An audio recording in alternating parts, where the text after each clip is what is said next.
A reading from the Gospel of Matthew. Jesus said, "Beware of practicing your piety before others in order to be seen by them, for then you have no reward from your Father in heaven.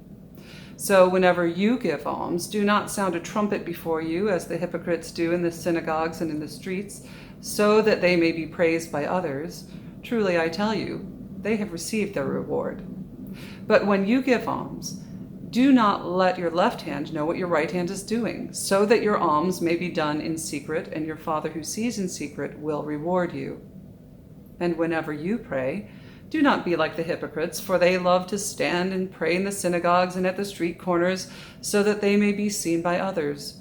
Truly I tell you, they have received their reward. But whenever you pray, go into your room and shut the door, and pray to your Father who is in secret, and your Father who sees in secret will reward you.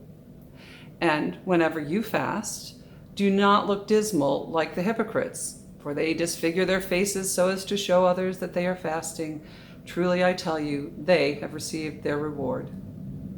But when you fast, put oil on your head and wash your face, so that your fasting may be seen not by others, but by your Father who is in secret, and your Father who sees in secret will reward you." Jesus is laying out for his followers what it means to take on these serious practices of the Jewish faith. These were cornerstones: fasting, praying, giving of alms, giving of their money. Jesus, in this very carefully laid out, don't be like the hypocrites, don't do it their way, do it this way instead. He is aware of the very human capacity to sometimes do the right thing, but do it for the wrong reasons. Jesus draws their attention to what's the problem with what the hypocrites are doing. They're doing all the practices, but they're doing it with an eye towards the audience that will affirm them for their wonderful behavior.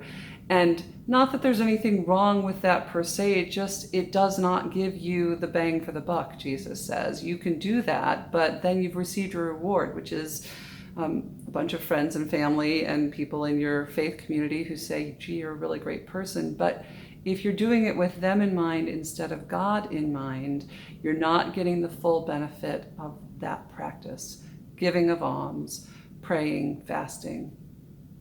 There are other core practices that Jesus tells us about in the Beatitudes, and he says we are to strive after justice, and we are to be peacemakers. And these are excellent practices of followers of Christ as well. And I would say that those are the ones that come to my mind this week in encountering Jesus's caution about how we do these essential practices and who is our audience in our mind. Is the audience the people around us and the folks in our faith community or in our families or in our society? Or is our audience God?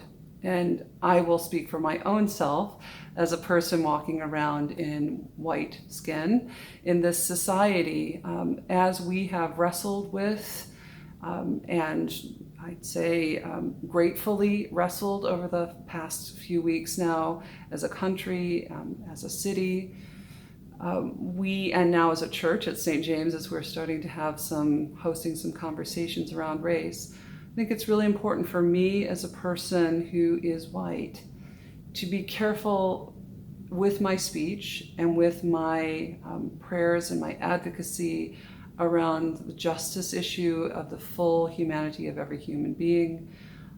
I think it's really important that I pay attention, as Jesus has invited me to who is my audience for this action or for this advocacy. And if I start to sense that God has gotten edged out of the picture in favor of counting the number of likes on my Facebook post or whatever social media one might be on, it's time to hear the voice of Jesus beckoning me, beckoning all of us, that in all of the practices that Jesus has given us to follow that draw us closer to the heart of God, that including these ones of pursuing justice and thirsting after righteousness, that those two need to be focused, laser focused between me and the God who has created me and who draws me into fuller life. and that I am to be a witness, but I am to try as best I can to do the right things for the right reason, and to allow these practices to draw me ever closer into God's love and into a greater depth of love with all people in my society.